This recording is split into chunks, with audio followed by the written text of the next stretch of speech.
Hello friends, कैसे हैं आप लोग। तो चलिए, अदिति चॉइस चैनल में आप सभी का स्वागत है। तो आज मैं एक ऐसे अनोखे शिव भक्त की कहानी सुनाने जा रही हूँ जिसे सुनकर आपके भी मन में होगा कि कितना निर्मोही, कितना भोला सा बालक है जो प्रभु की इतनी भक्ति करता है। और सच्ची बोलो तो मैं भी खुद यही सोचती हूँ कि काश मैं भी ऐसा भक्त बन पाती, लेकिन अभी मैं बहुत पीछे हूँ। भोले बाबा सदा सब पे कृपा बनाए रखे। तो आइए शुरू करते हैं। एक गांव के बाहर छोटा सा शिव मंदिर था जिसमें एक वृद्ध पुजारी रहते थे। एक दिन एक गरीब माँ ने अपने नन्हे से बालक को मंदिर के द्वार पर छोड़ दिया। बहुत खोजने पर भी पुजारी जी को बालक के परिवार का कुछ भी पता नहीं चला। जब गांव का कोई व्यक्ति उस बालक का पालन पोषण करने को तैयार नहीं हुआ तो पुजारी जी ने भगवान शिव की इच्छा समझकर उसे अपने पास रख लिया और उसका नाम भोला रख दिया। गांव के श्रद्धालु भक्त जो भी कुछ भी दे जाते, उससे ही भगवान शिव के पुजारी और बालक भोला का गुजारा चलता। यदि किसी दिन कम भी पड़ता तो पुजारी जी बालक और भगवान को भोग लगाकर स्वयं गंगा जल पीकर रह जाते। धीरे धीरे भोला बड़ा होने लगा। अब वह पुजारी जी के कामों में हाथ बटाने लगा। वृद्ध पुजारी जी के थके हारे हाथों को कुछ आराम मिलने लगा। इसलिए उन्होंने भोला को मंदिर की सफाई, भगवान शिव की पूजा, उनको भोग लगाना, उनकी आरती करने की सारी विधि अच्छे से समझा दी। वो स्वयं भगवान शिव के नाम जप और संकीर्तन में समय व्यतीत करने लगे। एक दिन भगवान शिव के मंगलकारी नाम शिव शिव शिव का जप करते हुए उनके प्राण पखेरु उड़ गए। अब बालक भोला इस संसार में भगवान शिव के सिवा और कोई न पाकर उन्हीं को अपना सहारा मान जीवन यापन करने लगा। उसने पुजारी जी की ये तीनों बातें कभी नहीं भूली कि भगवान शिव को ताजी गर्म रसोई का ही भोग लगाना है, उन्हें बासी भोजन का भोग नहीं लगाना। भगवान शिव पर विश्वास रख के कभी भी किसी भी वस्तु का संग्रह न करना, बासी भोजन का तो बिल्कुल भी नहीं। यदि कोई भक्त पहले से बना भोजन और मिठाई मंदिर में ले जाता तो वो बालक भोला उसे गरीबों में बांट देता। वह ताजी रसोई बनाकर ही भगवान को भोग लगाता, उसके बाद ही स्वयं भोग ग्रहण करता और यदि बचता तो उसे बांट देता। यदि रसोई बनाने की कोई सामग्री ना होती तो भोला बाबा और भोला दोनों ही गंगा जल पीकर ही रह जाते। एक बार बरसात का मौसम आया। 3-4 दिन तक मूसलाधार वर्षा होने से मंदिर में एक भी वक्त नहीं आया। भोला अपने भोले बाबा को गंगा जल का ही भोग लगाता और उसे पीकर ही रह जाता। भोले बाबा बालक की भक्ति और सहन शक्ति की परीक्षा लेते रहे, किंतु आखिर में अपने भक्त बालक को भूख से तड़पता हुआ देखकर उनसे रहा ना गया। वे सेठ के नौकर का रूप धारण करके हाथ में भोजन सामग्री की पोटली लेकर वर्षा में भीगते हुए मंदिर के द्वार पर जा पहुंचे। उन्होंने आवाज लगाकर भोले को बुलाया और उसके हाथ में पोटली देते हुए बोले,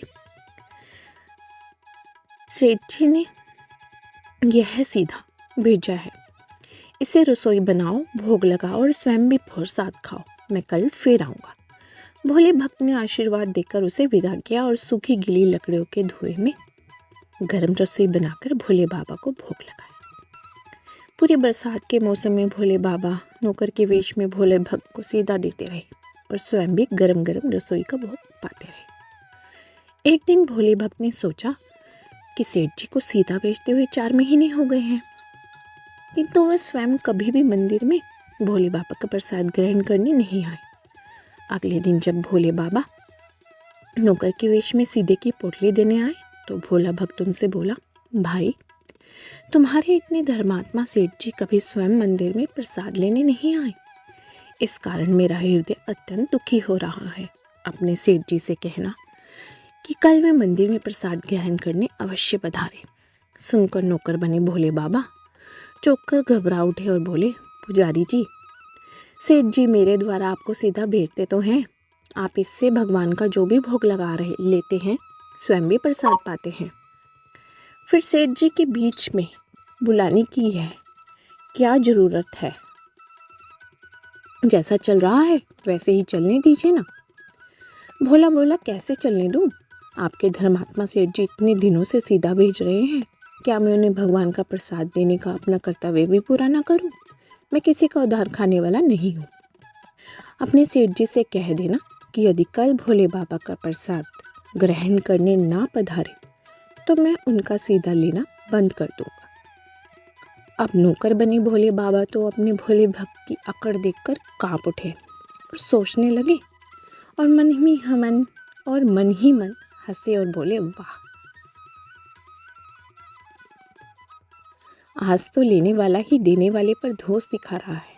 लेकिन सरल हृदय के मनोभाव पर रीझ कर वे बोले, ठीक है पुजारी जी, कल सेठ जी मंदिर में प्रसाद ग्रहण करने अवश्य आएंगे। दूसरे दिन बड़े सवेरे ही भोले बाबा नौकर के वेश में दूध और बहुत सारी सामग्री लेकर मंदिर में पहुंच गए। भोला बुचक्के हुए बोला, भाई आज इतना सारा सीधा किस लिए? नौकर बने भोले बाबा बोले, अरे पुजारी जी, आप भूल गए क्या? आज आपने सेठ जी को प्रसाद के लिए बुलाया है, इसलिए आप छक्कर रसोई बनाइए और भोले बाबा को भोग लगाइए। हाँ, यह तो बता दीजिए कि सेठ जी किस समय पधारेंगे। भोला ने प्रसन्न होकर उन्हें सेठ जी के आने का समय बता दिया। अब भोला भक्त की इच्छा पूर्ण करने के लिए भोले बाबा कैलाश पर सेठ जी का रूप धारण करने लगे। इधर अपने स्वामी को इतने प्यारे भक्त के यहाँ जाने का समाचार सुनकर ममतामयी अन्नपूर्णा माँ पार्वती भी भला कैसे पीछे रहती। वे भी पति की आज्ञा लेकर सेठानी का रूप धारण करने में जुट गई। अब भोले बाबा अपने सारे गले से मुंडों की माला, शरीर में भस्म, कमर पे लगा हुआ बागंबर, बाहों और कानों में पहने हुए सांपों के हार उतारने लगे। उन्होंने एक मखमल का सुंदर कुर्ता धारण कर लिया, अपनी जटाएं सीधी कर गंगा और चंद्रमा को उनमें छिपा लिया, ऊपर से एक सुंदर रंग बिरंगी पगड़ी पहन ली। ऐसे ही माता रानी ने बहुत ही सुंदर साड़ी पहन के, बनारसी साड़ी पहनकर और सज धज के, शिव जी के कुर्ते से मैच करती हुई साड़ी पहनकर सज धज के शिव जी के साथ चल दी।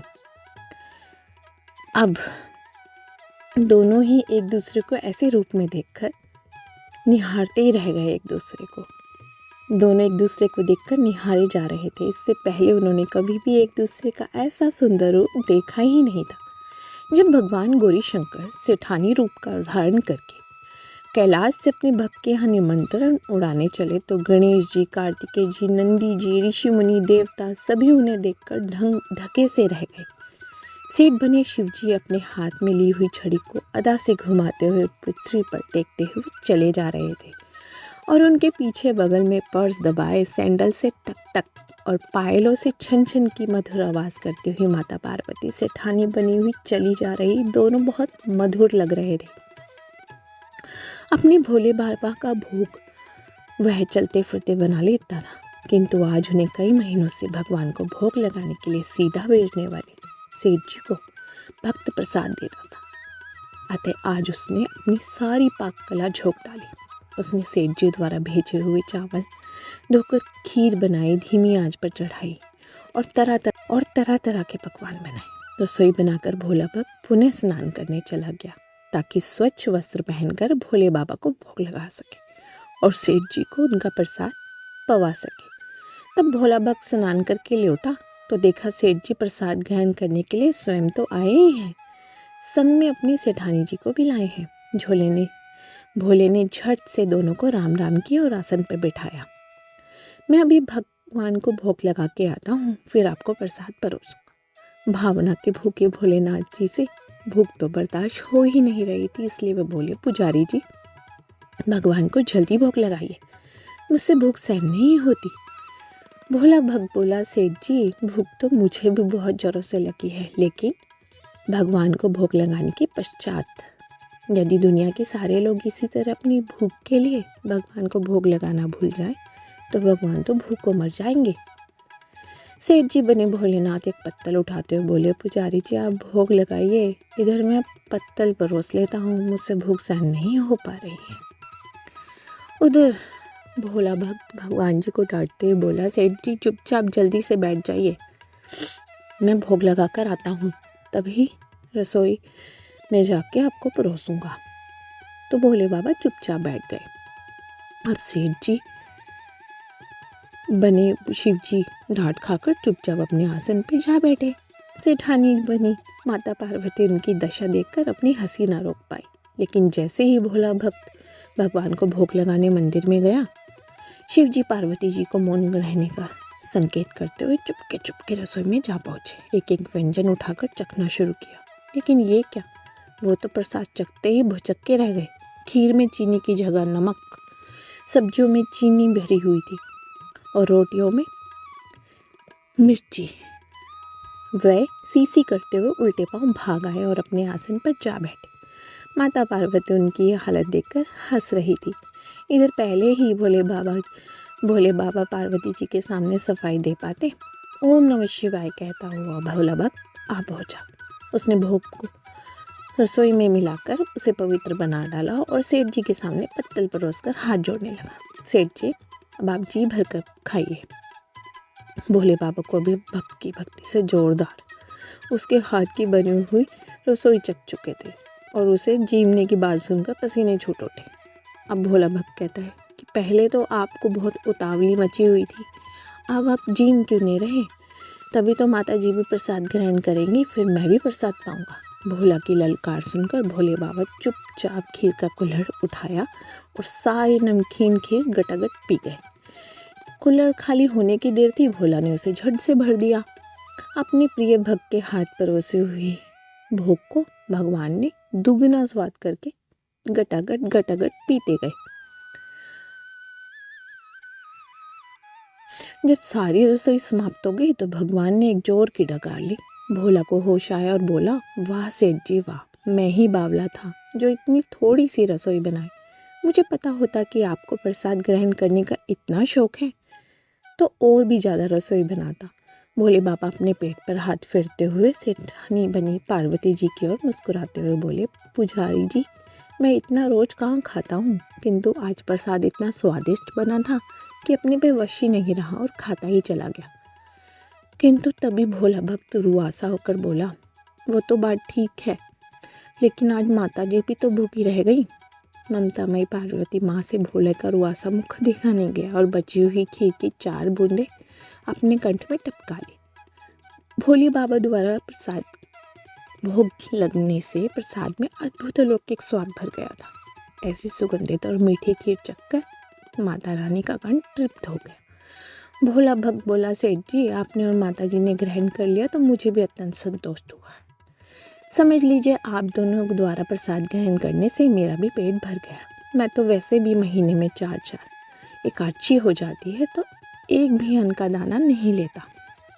यह कहकर जैसे ही भोले ने खीर के प्रसाद में लगे चावल का एक दाना उठाकर अपने कंठ में डाला, उसकी जन्म जन्मांतर की भूख प्यास मिट गई। उसके ज्ञान के नेत्र खुल गए। उसने देखा कि उसके सम्मुख त्रिलोकीनाथ भगवान शंकर और जगत जननी माँ पार्वती आशीर्वाद की मुद्रा में मुस्कुराते हुए खड़े हैं। भोला दौड़कर उनके चरणों में लोटपोट हो गया और उन्हीं में समा गया। हर हर महादेव, हर हर शंभू। हे प्रभु भोलेनाथ, हे पिताश्री भोलेनाथ, जैसी कृपा आप अपने भक्तों पे करते हैं, ऐसी कृपा सब पर बनाए रखें। इसी आशीर्वाद, इसी उम्मीद और इसी प्यार के सहारे दोस्तों मैं आपके सामने नई नई कहानियाँ लाती रहूँगी। और अगर आपको मेरी ये स्टोरी अच्छी लगती है तो प्लीज़ लाइक एंड सब्सक्राइब करें और कमेंट बॉक्स में ज़रूर बताएं कि आपको ये कैसी लगी। Thank you so much.